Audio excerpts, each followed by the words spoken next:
Bonjour à tous. On commence cette revue de presse en France avec la une du Progrès.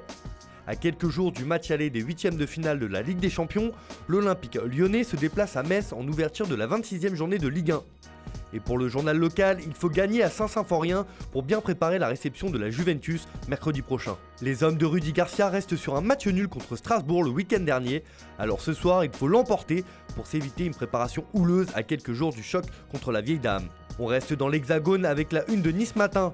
En effet, Mario Balotelli est accusé de viol. Les faits remonteraient à 2017 lorsque l'attaquant évoluait du côté de l'EGC Nice. Le fantasque attaquant voit une jeune femme âgée de 16 ans à l'époque des faits l'accuser de viol à la sortie d'une discothèque de la Côte d'Azur.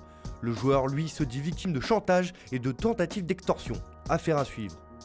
Toujours en France, c'est une information sortie hier qui fait la une du journal L'Équipe. Nasser El Khelaifi, pas complètement sorti d'affaire, titre le journal. Le dirigeant du PSG, mais aussi de beIN Media Group, est inculpé de corruption par la justice suisse pour les obtentions des droits télévisuels pour les Coupes du Monde 2026 et 2030. Selon son avocat, le plus important, c'est que toutes les accusations de corruption privée relatives à l'octroi des droits médias ont été abandonnées. Pour la Provence, le Qatari est dans de sales draps, alors que pèsent toujours les accusations d'avoir incité Jérôme Valcke, l'ex numéro 2 de la FIFA, à ne pas restituer à l'instance dirigeante de prétendus avantages. Cependant, le clan du dirigeant se montre confiant quant à un acquittement plein et entier dans cette affaire. Un dossier qui a traversé la Manche, puisque le Times réserve un encart à cette information avec le titre « Accord pour le chef du PSG concernant la corruption ». En effet, la FIFA a retiré sa plainte contre Nasser El Khelaifi et le litige entre les deux parties a été réglé à l'amiable. Les accusations de corruption privée relatives à l'octroi des droits médias ont été abandonnées. Ces accusations, contestées depuis le premier jour, n'étaient pas solides, a encore indiqué son avocat. On file en Espagne où le FC Barcelone a enfin trouvé le remplaçant d'Ousmane Dembélé.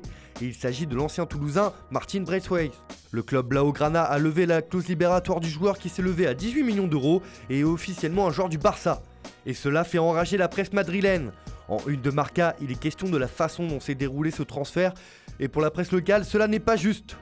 En effet, le Barça a profité du joker médical pour recruter le Danois qui a signé jusqu'en 2024 avec une clause libératoire de 300 millions d'euros. Du côté de sport, on estime que Braithwaite est déjà chaud et qu'il n'a pas rejoint la Catalogne pour y faire de la figuration.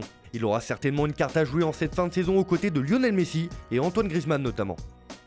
Direction l'Italie où encore une fois il est question de l'avenir de Paul Pogba à la une de Tuttosport.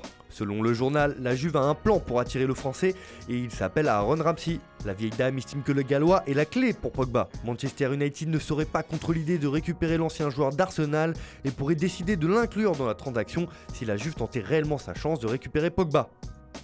Toujours dans la botte, c'est Christian Eriksen qui fait la une de la Gazzetta dello Sport. Le Danois est enfin lancé dans son aventure avec l'Inter en marquant son premier but sous ses nouvelles couleurs hier soir en Europa League face à Ludogorets. La balle à Eriksen, titre le journal au papier rose. Un but, la barre transversale et le Danois s'allume. C'est ainsi que l'Inter prend une option pour la qualification avec cette victoire 2-0. Même chose en une du Corriere dello Sport, comment Eriksen frappe. Un but, la barre transversale et les huitièmes de finale hypothéqués. Une belle opération qui permet à l'ancien joueur de Tottenham, arrivé cet hiver, de prendre ses marques et de répondre aux attentes d'Antonio Conte. Voilà, c'est tout pour aujourd'hui. Merci de votre fidélité. On se retrouve demain pour une nouvelle revue de presse.